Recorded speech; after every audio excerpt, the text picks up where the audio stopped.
You sure got their attention now. Admiral Junka of the Galactic Union Military Academy, GUMA, stood next to Prof. Hargan on the stage. As the room filled, the cadets were surrounded by military officers of different ranks. Some wondered if they had entered the wrong hall. Well, we have to get them on our side.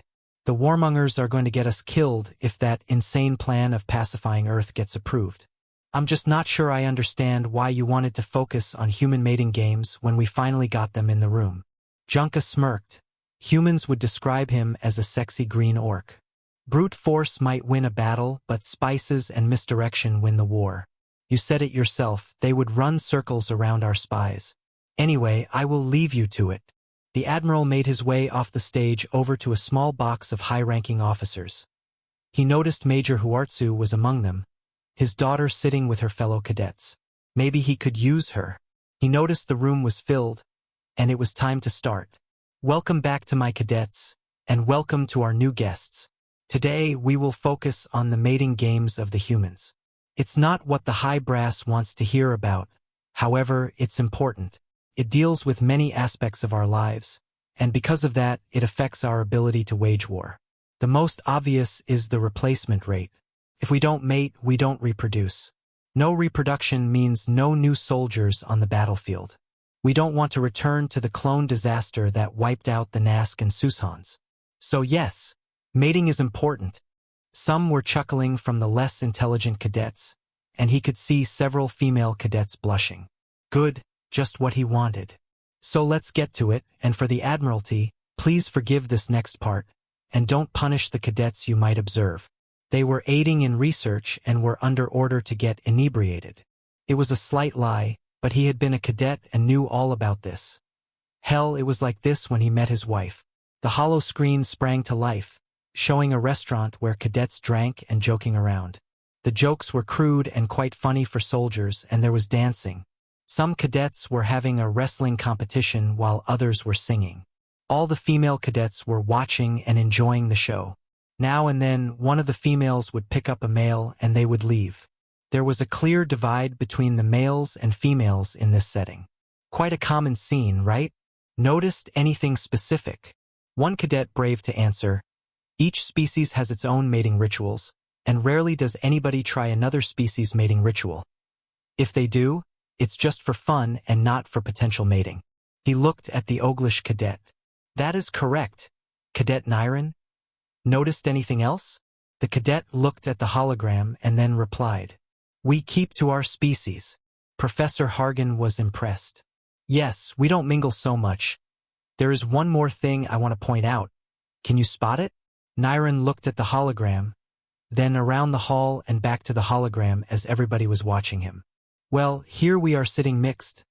I mean male and female, but in the hologram, there is a clear division between where a male and female sit. Hargan grinned. I will recommend you for the Intel division after this. You are absolutely correct. Please sit. He looked at the audience. So let's look at the humans. In the same scene, they have something called nightclubs and bars. Imogin is a restaurant that mainly sells drinks to make you intoxicated. Humans' favorite is alcohol, though other means do exist. Anyway, let's watch what happens in such a bar. Oh, these humans are late youth called late teens and young adults. We will start there and go backwards to their earliest encounter of mating. The cadet was confused by this. As he started the hologram, a standard nightclub came up, filled with young adults dancing, flirting, dancing, and some were already kissing. The music was loud and catchy. Several of the cadets could not help but move slightly to the tunes. He let them study the scene for a while before stopping it. So what's the biggest difference? Several students were ready to reply, so he randomly picked one. Cadet Shadgu? The humanoid green-skinned woman with red and bluish hair and no nose stood up. For humans, she would look like an exotic mermaid with legs, which would be correct as her species were indeed aquatic. Thank you for picking me. The first thing I noticed was that they are mixed. The second thing I noticed was that both sexes are involved in the mating rituals. And the third thing I noticed was that there doesn't seem to be a particular mating ritual. There was dancing that was not done for mating attempts and discussions that seemed to intend to secure a mating. That is quite good. I have to recommend you as well then. Yes, you are correct. The humans mix, and you might find a female initiating the mating rituals, which there are. He stopped for dramatic effect. 1,000 different. As he spoke, the nightclub changed to a sports arena where some young men were showing off their ability to kick a ball to impress some females, to a marital art area where two men were beating each other senselessly to impress a woman. The match was arranged where the opponent allowed himself to be beaten at a high price. Then, the scenes changed to a dance club where the men tried to use their rhythm to impress. It changed through different sports, physical activities, and other performative activities like dancing, playing instruments, and singing. He noticed a few female cadets were interested in the holograms where young men were showing off their bodies. But the most important ability for a human when it comes to mating is not physical or performative but charisma. The hologram changed to a small cantina with soft music playing in the background and a group of teenage boys and girls sitting and eating pizza. Pay attention to this group. Boy 1 is interested in Girl 1. Girl 1 is friends with girls 2, 3, and 4. Girl 2 is already in a relationship, pre-mating with Boy 2. Boy 3 is just there apparently just for the food. Now let's watch. We have, of course, translated this. After this, we will discuss why this has any influence on war. For the next 30 minutes, they watched how the boy tried to flirt with the girl using humor, deception, and some lighthearted blackmail to get the girl to agree. The surprising thing was how Boy 3 was constantly keeping girls 3 and 4 out of the conversation while Boy 2 kept his girlfriend occupied, only to comment when he could help Boy 1's situation with Girl 1. When the pizza was finished, the girl promised with a smile to go on a date with Boy 1 without her friends. Boy 2 and Girl 2 were quite happy, and girls 3 and 4 were quite angry at Boy 3, who thought they could not stop talking to him. What you saw here was teenagers, humans aged 15 to 16, engaged in flirting, a precondition to mating for humans. The main object is for the engager to try to, with words, make the future partner choose them as potential mates through humor and manipulation. The two boys, Boys 2 and 3, are what they would call wingmen. Their only job is to help Boy 1 in his flirt with Girl 1. That can mean separating her from her friends or backing him up to make him shine. They practice this from the moment they start to realize the differences between the sexes. Now why is this important for warfare? He looked at his pad and was surprised that Major Gouge of the military intelligence had volunteered to answer. Major Gouge, you would like to comment? Yes, but I have a question first. The Major was of the same species and thought his feathers were darker than his. These humans, where are they on the cross-mating scale? Ah, I see where you're going with this. They are class 6 with pheromones at rate 9, so they can mate successfully with classes 6. As you know, that covers most of the upper military and diplomatic species used by the Galactic Union. It is, after all, the most common among bipedal species. And their mental manipulation level is at the same level. So with that extra information, you are basically telling us that a mere child of theirs would be able to trick most of our cadets to share intel without even realizing what's going on, and young adults would be able to sexually seduce our officers if encountered in a non-combat situation? It's worse than that, sir. They have successfully seduced prisoners of war to their side during interrogation. Let me demonstrate. He started a programmed and simple hologram of a bare-chested human walking toward the crowd, then sat down as a chair manifested. He was a perfect sediment, with little to no fat, almost glowing eyes, and a devil-may-care smile. When he spoke in perfect Huartzu. His eyes were focused on Major Gustar's beautiful daughter. Hello, gorgeous.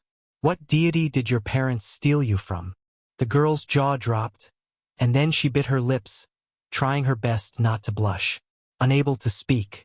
Some of the other females had looks of jealousy, as it was clear that this divine creature seemed to only have eyes for one woman in the whole crowd.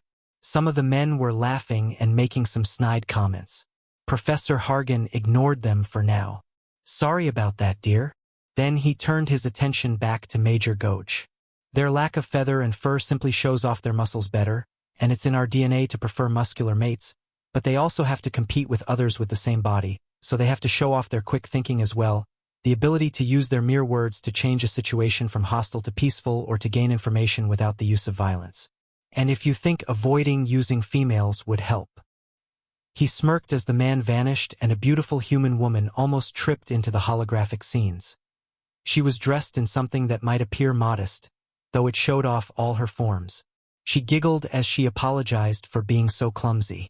Then she turned to pick up something from the floor, innocently showing off her ascent. Then she stood up, took a short breath that showed off her other assets and turned to look at the crow. Wow! Such a bunch of strong men. You can make a girl dream. She bit her lips as she leaned towards a group of male cadets of different. Would it be too much to ask for your name?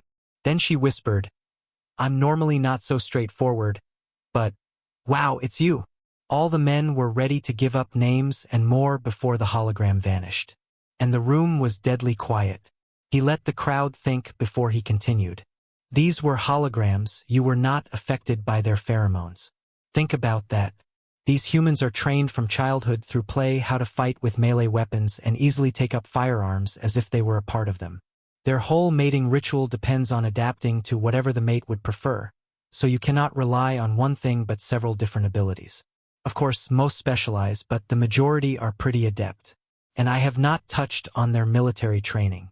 This is human training. How they train humans to just be humans. Take all you have learned here now and add military training on top. The room was still completely silent as he spoke. If we are going to fight them, then remember this. Oh, this is just what they were willing to share as it's freely available on their own net and not hidden behind safety. Behavior was also observed by our own research teams. We were not allowed into their military bases, but do we really need to? Their childhood is our boot camp. He turned off the projector and looked at the crowd. Class dismissed.